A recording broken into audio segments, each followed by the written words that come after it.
guys? I got my good friend Brandon Bateman on.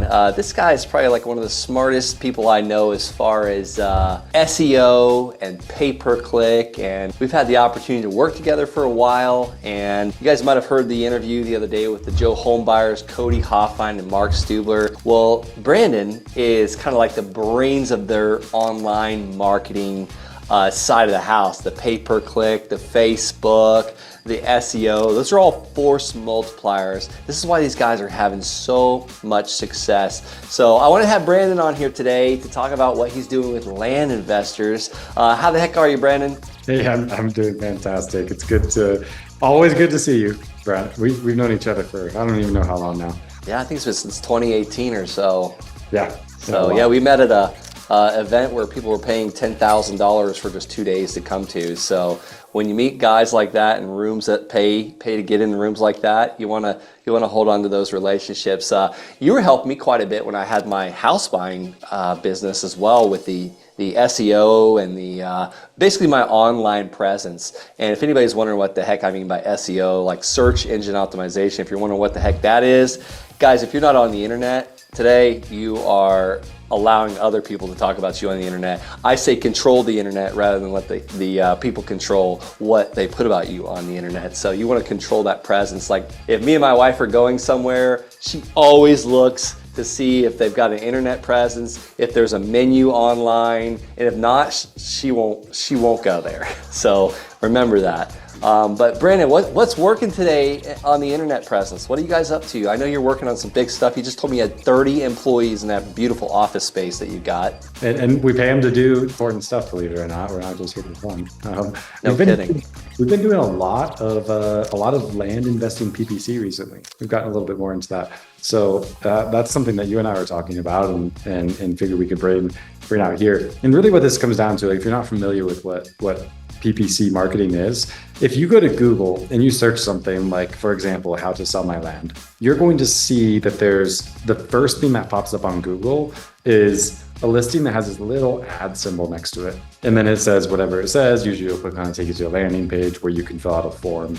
And can I do a live example? Is it all right if I share my screen? Sure, please. All right, cool. Let me open up. All right, let me share my screen. I didn't mean to cut you off there. Keep going. I'm gonna do how to sell my land. Sure. Yeah, I mean, type whatever you want to type. How to sell my land. Yeah. All right. Oh, there I go, right there. Yeah, Look at my website popping up. Oh no, it says paused. I'm not running ads right now. Yeah, so Google, in your case, isn't going to show you a bunch of other ads because it's connected to your same account. So what do you know? There's an ad there. Usually they don't if they put your own accounts up there. But yeah, you see how normally that top part wouldn't show up. That's just because it's connected to your Google account. But here's they copied my website. Then you could sell the land there. So that's what pay-per-click advertising is, right? And the way it works is it's all intent-based targeting, right? So if you think of all the other marketing channels you probably do, I know in the land investing world, direct mail is really popular. That's all list-based. Brent, you're going to cost all these people money on that. I know, I need to stop, but I don't mind charging them because they stole my website. Like my website looks exactly like that one we just clicked on. Whoever that. Yeah, that's my website. So. Oh, it doesn't look the exact same as your website? Exactly the same. So I should just click on his until he pays me. No, I'm just kidding. I'm sorry, I was costing people money. You were talking about list. Oh, yeah. So the way it usually works is you take like a list of people that we think might be motivated to sell their land or something like that. And we're going to target those people. And the way it works with the online marketing is really interesting. So let's just say you're doing direct mail. I know generally, and this, you know as well as I do, this isn't exactly true, but generally I'm going to know that it's a property I want because it's going to be on my list. There might be something I find out about the property later that is still made onto the list somehow. I don't actually want it. But generally I'm going to know these are properties I want. And then I'm not going to know, does this person actually want to sell it or not, right? So I'm reaching out to all these people that maybe want to sell, maybe don't want to sell. Pay-per-click is kind of the opposite of that. You're going to know that these people want to sell, and you're going to know that now is much more likely to be the right time for them because they were searching actively right now for a solution. You're not like the spam in their mailbox. You're like the search result of what they're actually looking for. And then some of the weaknesses of the channel come down to you don't know that that's actually land that you want to buy. I could be searching for ways to sell my land, and you don't know what my land looks like. Maybe it's not in your buy box. Maybe it's in a weird area. Like all those things could be true. So when it comes to pay-per-click for land, it kind of flips the whole traditional way of getting leads backwards, where you spend a lot more time talking to people that really want to sell their land, and you've got to be better at qualifying the properties to figure out what works for you. Yeah, it's like casting a massively huge net, but and we pulled out some amazing deals out of very hyper-competitive markets from those pay-per-click, like actual leads. One of the suggestions I make is seconds, not minutes. You probably have heard Cody and Mark say that, but sometimes they'll go through and fill out 2 or 3 of those online forms because they're in a hurry. You know, not every one of those are going to be like that, but you want to get back to all of them with some urgency. Every lead's a good lead. You know, every lead's a hot lead. Yeah, because you have to consider like what brings someone to be searching. There's probably something right now, like, and often it's episodic. Something in their life happened right now that's causing searching right now. You cold Is that what episodic means? Sorry, I don't mean to use like weird words, but to me, yeah, like, I've never heard of that. It means there's something that triggers it, and it's not something that's all the time. I guess that's kind of the way I see it. Where like let's just say there's like this line showing like how interested I am in selling my land, and it's like flat, and then something happens in my life, and then now it's higher. Yeah. Right? Maybe like I need money for something, for example. Right. We were talking about one guy who wrecked his truck and he needed to sell his land, like to pay for his truck, like little things like that. Yeah, stuff like that happens, right? So I'm gonna have this life journey where I'm like flat, and then something raises my motivation, and later I'm flat. And like if you're doing direct mail, for example, you're hitting someone and you don't know where they are on their scale. If you're doing PPC, you know that like this is the time for them for some reason. Yeah. And what that usually means is, let's just say you wrecked your truck and now you got to sell your land to pay for your truck. Well, how urgent is this to you? You're probably going to go reach out to a company, and then you're probably just going to go to the next one and reach out to them. And then you're going to reach out to the next one. And then that third one's going to call you right away. You're going to talk to them. They're going to solve your problem on the phone. And then the first one's going to call you later. And then that person's going to tell their sales manager in the company that they work for, oh, it's not that motivated of a lead. He didn't answer the phone. Or like, he did answer the phone. I talked to him, but he didn't seem that motivated. And why was Brent not motivated? Because he talked to the third guy and already decided he wants to sell his land. Yeah, his problem's already solved. It's like I married my wife. She's no longer motivated to get married again. You know, it's like the way I look. You got to look at these things like dating. Like you got to take her off the market. You got to get this thing under contract right now so they don't keep shopping it. It's like if your roof's leaking. Yeah. I'm going to keep calling someone until I get an answer, even if it's an answering service and they're going to come out on Monday at 3 p.m. Now it's solved in my mind. They'll be here Monday. They gave you enough confidence when you talk to them that they are going to reasonable solution for you. At that point, you don't care about anyone else. So you're absolutely right that with these kinds of leads, you can't let them sit. They like deteriorate in value, like with every minute that goes by from when the lead comes in. So that's why it's important to get to them quick. Well, you work with some amazing people in the land industry, some bigger guys too that buy quite a bit of land. You know, what does that look like? What do some of the numbers look like? Are you able to share that? Obviously, we don't have to say names. We'll keep their privacy private. But like, what's some of these numbers look like you're seeing on these results? Like, okay, if I spend $3,500 on ads, what does that look like? Yeah, it depends on a number of things. So instead of just like answering you like, oh, what's an average number? I'll try to give you some context so that someone else in their own situation can kind of look at this and understand how could this work for them. One of the really big things that's important when it comes to land investing is, what is your buy box? And that's especially important for PPC, because let's just say you're looking only for infill lots in 4 zip codes. Your return on investment on PPC is likely to be very low because we'll have a really hard time finding that specific thing. And the reason we'll have a hard time finding that specific thing is I could target like people searching from certain areas, but that doesn't mean there are lands in those certain areas, right? So I could try to target, you can't exactly target zip codes, but I could try to target like generally around those zip codes. And I could get somebody searching from your zip code that has land in Alaska, right? You don't know. Are they more likely to own land? Probably somewhere close by. Yeah. But it could also be far. So controlling the location is a little bit hard. So you want to be flexible about locations, and then controlling the property type is a little hard. You know, there could be some that are 10 acres, some that are 3 acres. That said, a lot of our clients do have a buy box. But the important thing is, if you have a really narrow buy box, your return on investment is likely to be lower because you're going to be throwing away leads that are good leads for good deals that just aren't good leads for good deals for you. They're just not your flavor. They're not what you tend to invest in. So you want to be kind of flexible from a location standpoint, which is easy with land because it's all virtual anyways. And you want to be flexible from a property type standpoint. And a lot of our clients still do have like acreage minimums they're looking at. And we'll try to put that right in the ad, like 5+ acres only, or they need road access. And we'll have people fill out the questionnaire on the website and ask them all those questions that help qualify them. And we'll only tell Google it's a lead if they fit all the qualification criteria. So we'll try to target more and more of those. But the reality is if you're really, really strict on what your buy box is, then you end up throwing away a lot of leads. So that's the first thing that matters. And to the extent that that's like that, usually with marketing, we're looking for like 3 to 6x returns on the money invested. In land, to get that to go up to 10 or so is not something that it's more popular than with your houses. Well, let's stay conservative. Let's stay super conservative. So 3x return. I just want to spell that out for someone listening. So if I spend, let's just say $3,000 on an ad spend that month, so my return would be $9,000. Is that about what you're seeing? Or if I spend $30,000, my return is $90,000. Yeah, that's basically what a 3x return means. And as for if it's what we're seeing or not, I'd say for land investing, it's kind of it's like the lowish end of returns that we hope for.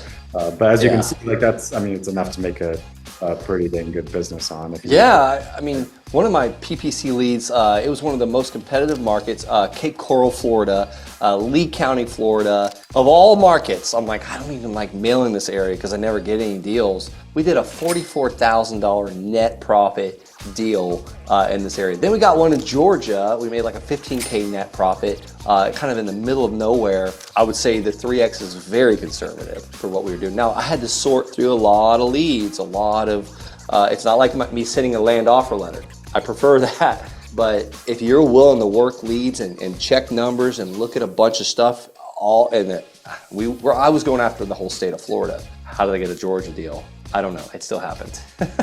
They probably live in or work in Florida, but they have land in Georgia. It's very common when it comes to land. No telling. As I'm sure you deal with a lot of like out-of-state sellers. It's super common. But that is one of the weaknesses of PPC is we can only target based on where someone is. We can't target based on where their land is. They could own land in India for all we know. Is it likely? No, it's not very likely, but it could happen.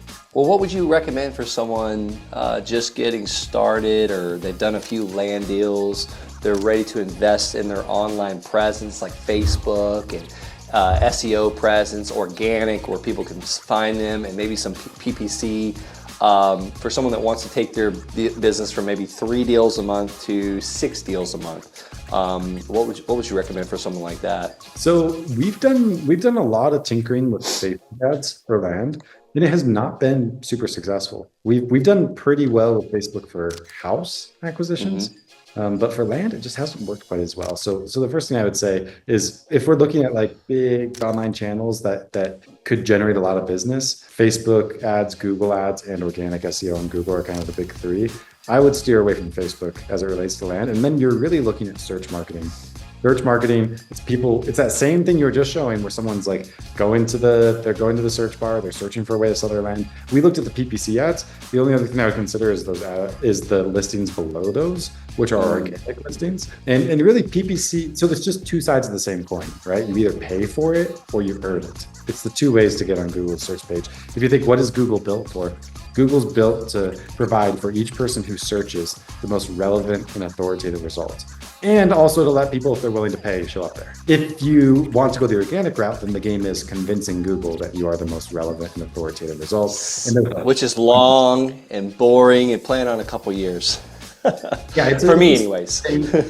Yeah, it is absolutely a slower game, which means slower cash conversion cycle. Long term, it tends to have a better return on investment than PPC does because you'll end up getting leads consistently from your website and you're not paying for those individual clicks, right? And you do both of those still? We do both of those, yeah. So I would focus on the search engine marketing because these are people who are going on Google looking for a way to sell their land, and then you could hit the paid side of it, also the organic side. A lot of our clients like to do a strategy in tandem with both because the pay-per-click has a more midterm to short-term results, and not that you don't have to be consistent with it, like you want to give it a lot of data, you want to be consistent month to month, but SEO could be at least months before you can get your first lead. Let me ask you, you guys have any capacity to work with a few land sharks?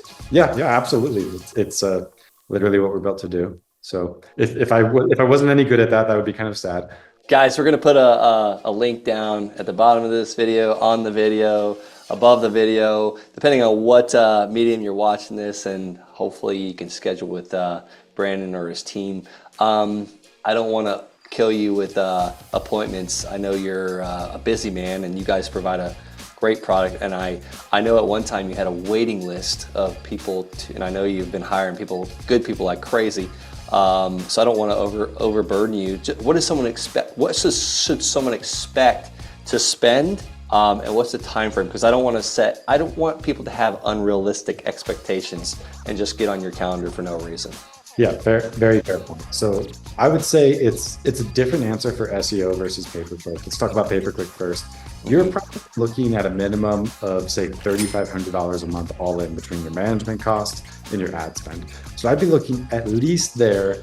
For a lot of people, that's going to be closer to $5,000 to $8,000 that they end up spending.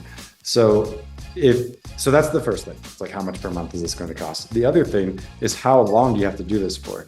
We recommend when you start a PPC campaign that you want to look at it as a 6-month campaign to start. 6 months. Not the kind of thing where it's like, I got less leads this week than I did last week, so I'm going to shut off this campaign. Oh my God, yeah. 6 months for any campaign. I mean, the same thing for a mail campaign. You know, you might get results in 3. It happens. I see it all the time. But yeah, plan on 6 before you pull the plug on anything. It's like, would you go out there, you plant a little acorn, would you go out there and rip it up after 3.5 months? Heck no. No, it wouldn't be able to do that. And it's exactly the same with PPC. You need enough time to gather some data. And you also want to be able to make some tweaks. So a lot of people think that marketers, like professional marketers, know everything that works. And the reality is, it's not really true. What professional marketers are really good at is gathering data and pivoting. So you want enough time to like spend a little bit of money and say, you know what, this worked on some level, we got some leads, but some of them weren't the quite right quality for this. So we're going to adjust this to fix that. And then you gather a little more data, and then you gather a little more data, and you just have a few of those pivots. Like, you need time for that process because your results will get better over time. So that's data, not drama. Data, not drama. So focus on the data. Yes. Don't freak out, and plan on how much per month about minimum? $3,500 a month for PPC at a minimum, and often oh my God, for something. That's not bad at all. That's not bad at all. And I've seen a lot more than that. Land deal, it's insignificant. Yeah, I mean, we just bought crazy 2 lots, and me and a partner bought 2 lots in California, of all places, for $35,000 and sold them in 3 weeks for $74,000. So imagine we found that deal on PPC. I mean, I spent more than that on direct, on sending letters in a week sometimes, and you guys are doing it for us. So that's amazing. That's not bad. Nice to have it done and managed by experts, and a lot of our clients really like working with us on that, because we'll help them understand their data. We'll meet with them on a regular basis to go over the numbers, to help understand what's happening on their side, just so we can build that partnership and get it dialed in. A lot of people appreciate that. So for PPC, probably 6 months. For SEO, it might be a little bit cheaper on a monthly basis. You might be looking at like $2,000 to $3,000, but you're also probably looking at a year plus for an initial time with the campaign. Yeah. So you could be definitely both take patience, but SEO takes more patience than PPC does. Oh yeah, let the PPC pay for the SEO. So, pay for more marketing with closed deals. Guys, you hear it from Brandon Bateman himself. I'm glad we were able to get you on here. I know you work with some phenomenal land investors. You guys are doing some big business. Appreciate you, man. Guys, look into this, $3,500 a month, and then another $2,000 a month if you want to do the SEO, the organic stuff. That's long-term strategy right there. If you're planning on being in business for the next 5 years, you want to start building that. I joke about this. I don't teach people how to build websites or create logos or get LLCs. I teach you how to make revenue very quickly, because I don't want you spending time doing that. I'm all for paying professionals that know what they're doing. I couldn't even imagine how to build a website. I've never built one. I have a bunch of them, but I've absolutely never built a website. And when people get distracted, I'm like, hey, why haven't you made any money? You've been in the program 90 days. Well, I've been building my sometimes 2 websites. I got my logo, I got my LLC. I'm like, how much money have you made? Oh, how many offers have you made? None, because I've been focused on my LLC and my website and my logo. No, no. Let other people, let the smart people do that. I'm sure you can build a website in probably 3 seconds. You probably already have websites built, ready to go, don't you, Brandon? Yeah, we just copy yours, you know. I'm telling you, that's what people are doing. I see it. We just saw it. Go back and look at the video. Brandon, thanks so much for joining with us. Guys, there'll be links in here, and I'm gonna get Brandon on some more calls. He's a wealth of knowledge. This guy, yeah, he's brilliant, mad brilliant. So thanks for jumping on, man. Appreciate you, Brent. Thank you.